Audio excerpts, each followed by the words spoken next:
Alright guys, welcome back to AWMFX.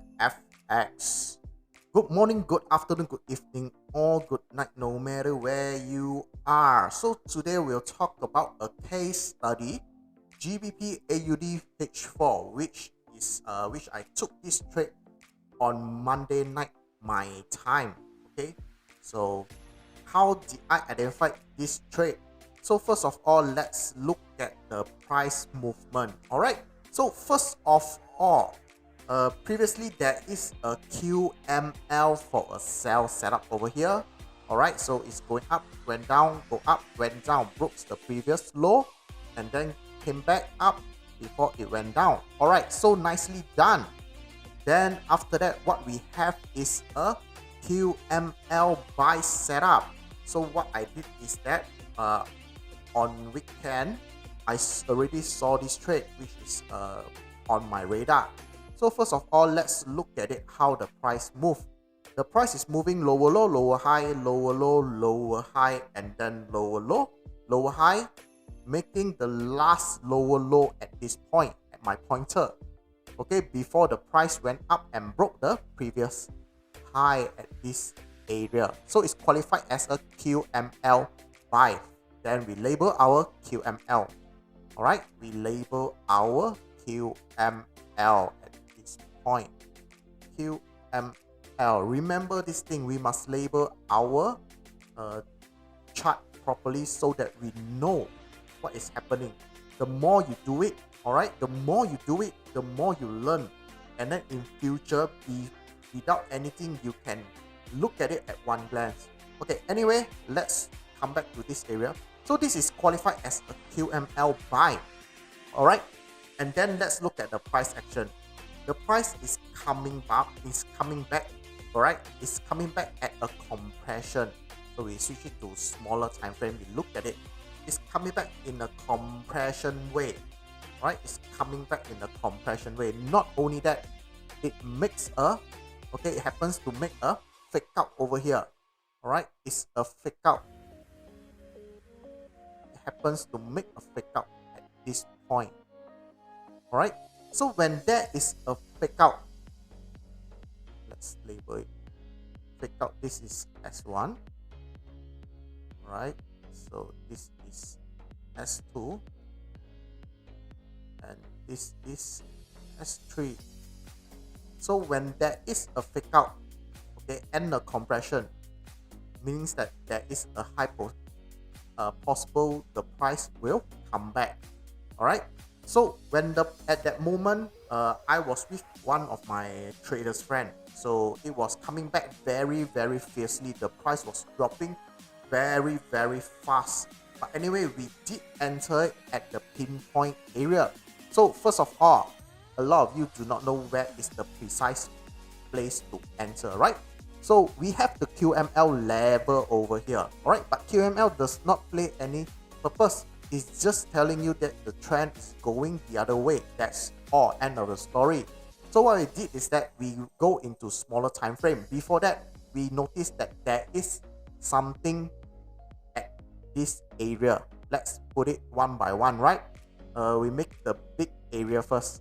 So first of all, this whole big area, inside here, what we can see is that there is a double Maru. Okay, instead of finding an MPL here, what we can notice is that there is a double Maru. Because from the time frame that we look at it, the H1, there is no what we call it as a base. We cannot see any base right here.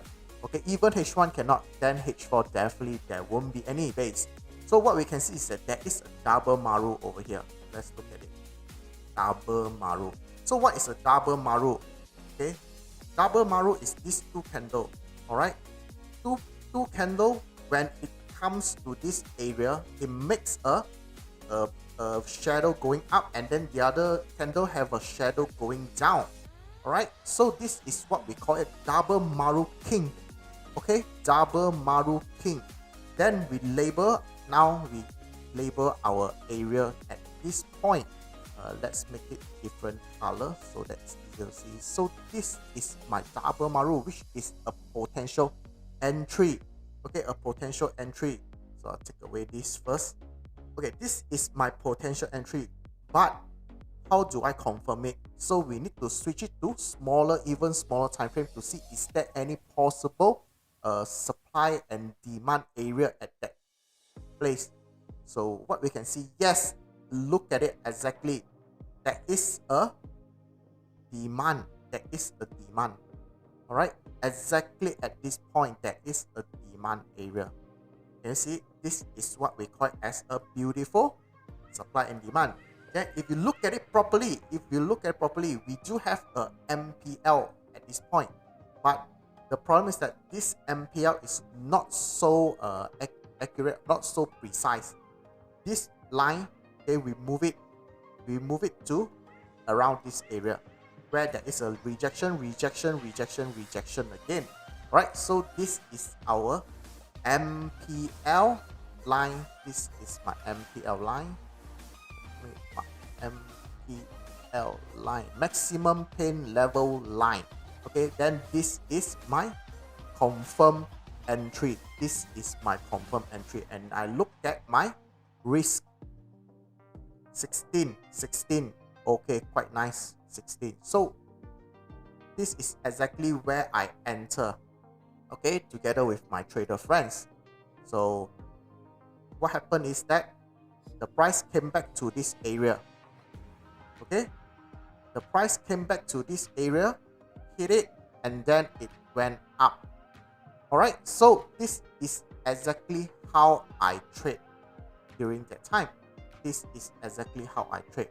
So if you look at it, this is a very, very nice trade, because once the price touches this area, it returns or it rejects immediately, and then it forms another higher low, and then keep going up.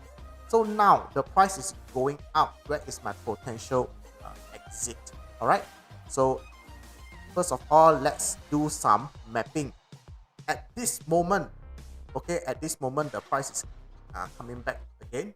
This will be my stop loss already. By the way, my stop loss, I have already put it over here because there is a fresh demand. Okay, if the price go beyond this demand, then I'm out of this trade, so it's no problem for me. Okay, then where is my potential take profit? So my take profit, if you look at it, there is no fresh supply, because this, like I told you before, this is a compression move. So the next possible best place to exit is over here, around here, this area. Why? It's because there is a bearish engulfing, and there is a lot of rejection, or we call it SSR behind here. All right, let me extend the line. So this two candle is a bearish engulfing, all right, and there is a lot of SSR area behind here. So that is why I put my take profit at this area, and I'm moving my stop loss accordingly using the latest possible, we call it as a fresh supply and demand method. Okay, if you guys do not know how to adjust your stop loss using supply and demand, you maybe can look back through one of my video which I explain how I do it. All right, so this is how I place this trade. Hopefully you guys can learn a few tips or tricks about this, and please like and subscribe my video if you like what I'm doing, so that I know and I will do more for you guys. All right, so see you guys then. Bye.